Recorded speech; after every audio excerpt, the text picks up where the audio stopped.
கணேஷ் வந்து பஹ்ரைனில் நடைபெற்ற under 18 Asian கேம்ஸில் வந்து இந்தியாவுக்காக விளையாண்டு கோல்டு மெடல் வாங்கிட்டு வந்திருக்காரு.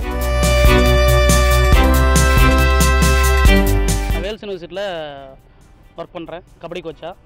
அவர் வந்துட்டு இப்போ தான் ஃபஸ்ட் இயர் ஜாயின் பண்ணியிருக்காரு. ஃபஸ்ட் இயர் ஜாயின் பண்ணதுலேருந்துமே ஒரு 5 மந்த்து நல்லாவே ப்ராக்டிஸ் பண்ணியிருந்தார். அதுக்கப்புறம் நம்மக்கிட்ட வந்த பிறகு தான் நேஷனல்ஸ் போயிருந்தாங்க. ஸ்டேட் மீட்லேருந்து நேஷனல்ஸு எல்லாமே போயிருந்து பஹ்ரைனில் நடந்த ஏஷியன் கேம்ஸில் பார்ட்டிசிபேட் பண்ணியிருந்தாங்க. பார்ட்டிசிபேட் பண்ணி கோல்டு மெடல் வின் பண்ணியிருக்காங்க.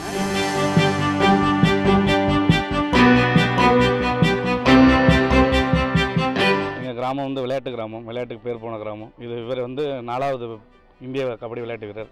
இதுக்கு முன்னாடி 3 பேர் விளையாண்டுருக்காங்க. ஒருத்தர் வந்து இதுக்கு முன்னாடியும் ஒருத்தர் வந்து ஒலிம்பிக்கில் வந்து கோல்டு மெடல் அடிச்சிருக்காரு. மொத்தம் இது வரைக்கும் 5 ஏஷியன் விளையாட்டு வீரர் வந்து இந்த வடூர் கிராமம் கொடுத்துருக்கு இந்தியாவுக்காக. அவினீஷ் பார்த்திங்கன்னா சிறு வயதுலேருந்தே கடின உழைப்பாளி. 6 வயசு இருக்கையிலேருந்தே கபடியை நோக்கி ஓட ஆரம்பித்தார். 7ஆவதில் வந்து STT தேனியில் வாய்ப்பு கிடச்சி STTயில் பயிற்சி எடுத்தார்.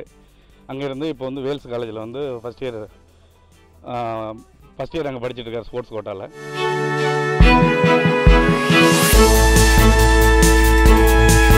அவங்க குடும்பத்தில் பார்த்திங்கன்னா சிறு வயதுலேயே அவங்க அப்பா இறந்துட்டாங்க. அவங்க அம்மா தான் வந்து கஷ்டப்பட்டு அந்த பையனை இந்த இடத்துக்கு கொண்டு வந்திருக்காங்க. அவனுக்கு 2 சகோதரிகள் இருக்காங்க.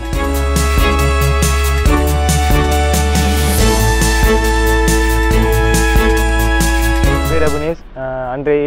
பஹ்ரைனில் நடந்த அண்டர் 18 யூத் கேம்ஸில் இந்திய அணிக்காக கோல்டு மெடல் அடிச்சிருக்கேன். நான் வளர்றேன் AMC கிளப்பில் தான் வளர்றேன். இதில் எனக்கு உறுதுணையாக இருந்த தமிழ்நாடு அமைச்சர் கபடி கழக தலைவர் சோலைராஜா சார் அவர்களுக்கும், பொதுச் செயலாளர் சவிகுல்லா சார் அவர்களுக்கும், திருவாரூர் டிஸ்ட்ரிக்ட் செக்ரட்டரி தலைவர் EB ராஜன் சார் அவர்களுக்கும் நன்றி தெரிவிச்சுக்கிறேன். நான் படித்தேன் STTயில் படிச்சிருந்தேன். அங்கே எனக்கு கோச் வந்து Nagaraj sir, Rajesh sir, Ramesh Khan sir இருந்தார். இப்போ வந்து வேல்ஸ் யூனிவர்சிட்டியில் படிக்கிறேன். BA எக்கனாமிக்ஸ் ஃபஸ்ட் இயர் படிக்கிறேன். அங்கே எனக்கு கோச் வந்து புயர்சன் சார் கோச்சாக இருக்கார். எனக்கு இந்த மாதிரி AMC கப்பில் எனக்கு உறுதுணையாக இருந்த கார்த்தி அண்ணன், கலை அண்ணன், ஞானஸ் அண்ணன், பாலாஜி அண்ணன், லோபானுக்கு நன்றி தெரிவிச்சுக்கிறேன். எப்படி பார்க்குறீங்க இங்கேருந்து போய் அங்கே கோல்டு மெடல் அடிச்சது எப்படி இருக்குது? அதனால் வடூர்லேருந்து போயிட்டு கோல்டு மெடல் அடிச்சிருக்கீங்க. கிராமத்தில் பார்க்குறேன். எங்கள் கிராமத்துலேருந்து 4 பிளேயர் நான் விளாட்றேன். இதுக்கு முன்னாடி எங்கள் கிராமத்தில் 3 பேர் விளாண்டுருக்காங்க. இதுக்கு 15 வருஷம் கழிச்சு நான் தர்மத்துக்கு 15 வருஷம் கழிச்சு நான் விளாட்றேன். இதுக்கு முன்னாடி எங்கள் ஊர்லேருந்து தான் விளாண்டுருந்தாங்க. ராஜ்கோர்னு விளாண்டுருந்தாங்க.